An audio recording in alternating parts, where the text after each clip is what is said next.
In the early 1980s, the shadowy streets of Warsaw were shrouded in a thick fog, the air heavy with tales of the supernatural. Among these tales, one legend stood out above all others, the legend of the Black Volga.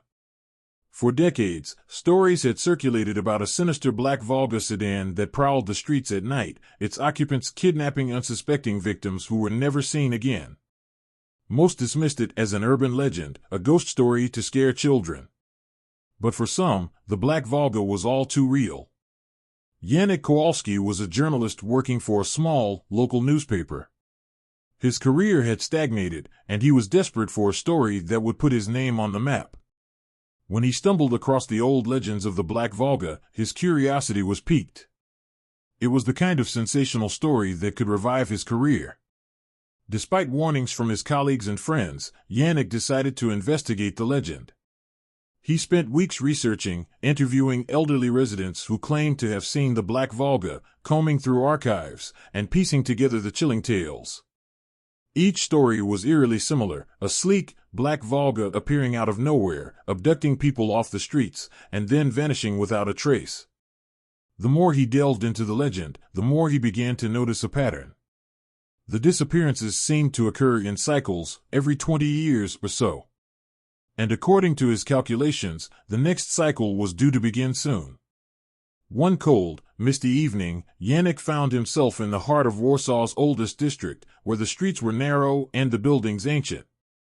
He had arranged to meet an elderly man named Anton, who claimed to have had a close encounter with the Black Volga during its last cycle.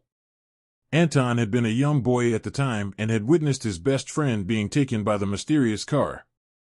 Anton was waiting for Yanik outside a dimly lit cafe. His face was lined with age, his eyes haunted by memories long past.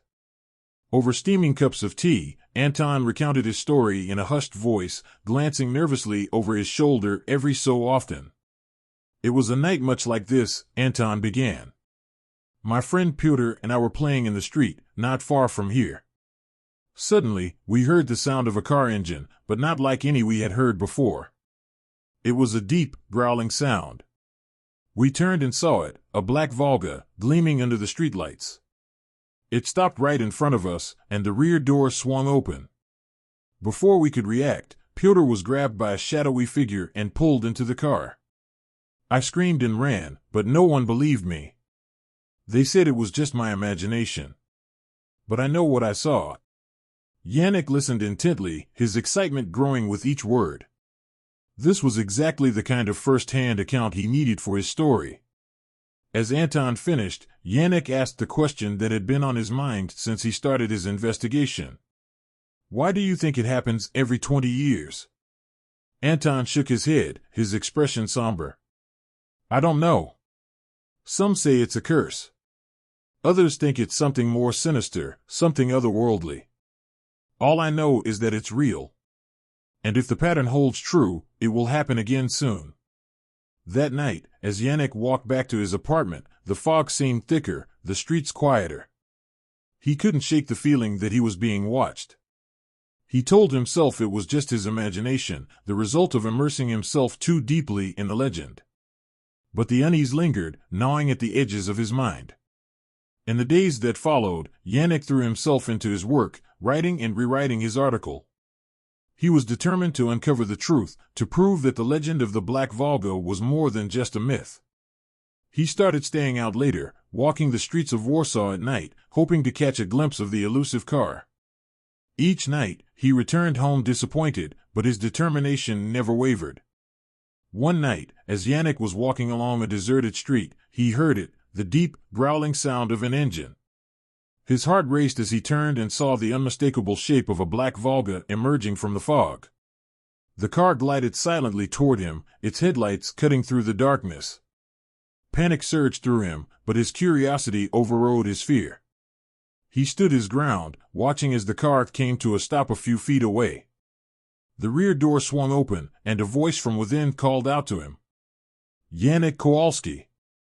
Get in." Yanik hesitated, his instinct screaming at him to run.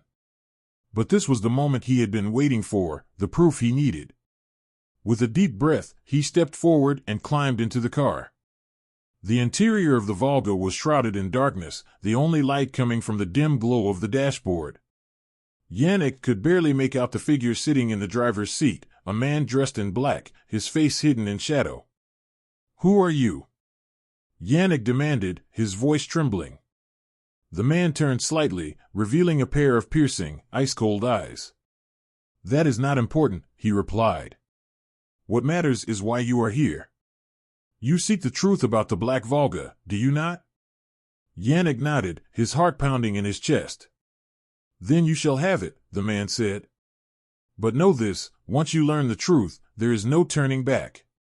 The car began to move, gliding through the fog-shrouded streets. Yannick watched as the cityscape blurred outside the windows, his mind racing with questions. Where were they taking him? What was the truth behind the legend? After what felt like an eternity, the car came to a stop in front of an old, decrepit mansion on the outskirts of the city. The driver got out and motioned for Yannick to follow. They walked through the crumbling gates and up to the front door, which creaked open as they approached. Inside, the mansion was a labyrinth of dark, dusty corridors. The air was thick with the scent of decay, and the floorboards creaked underfoot. The driver led Yannick to a room at the end of the hall and opened the door, revealing a dimly lit chamber filled with old books and strange artifacts. In the center of the room stood a large, ornate mirror. The driver gestured to it. "Look into the mirror, and you will see the truth." Yannick stepped forward, his reflection staring back at him.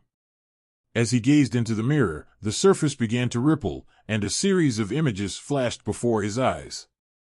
He saw the history of the Black Volga, from its creation to the countless lives it had claimed over the years. He saw the dark rituals performed by its owners, binding the car to an ancient, malevolent force. He saw the faces of the victims, their souls trapped in eternal torment. Horror washed over Yannick as the full weight of the truth sank in. The Black Volga was not just a car, it was a vessel of pure evil, driven by an insatiable hunger for souls.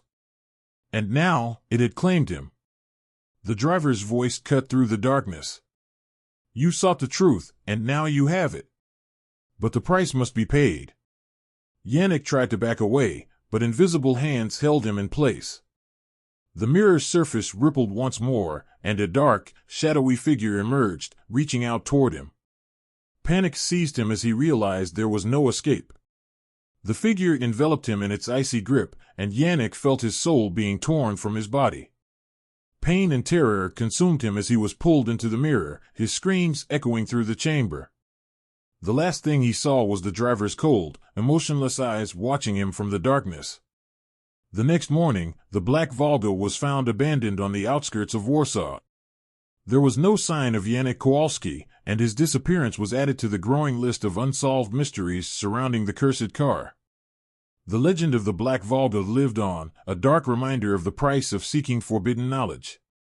And somewhere, in the depths of the old mansion, Yannick's soul joined the countless others trapped in eternal torment, a silent witness to the horrors of the Black Volga.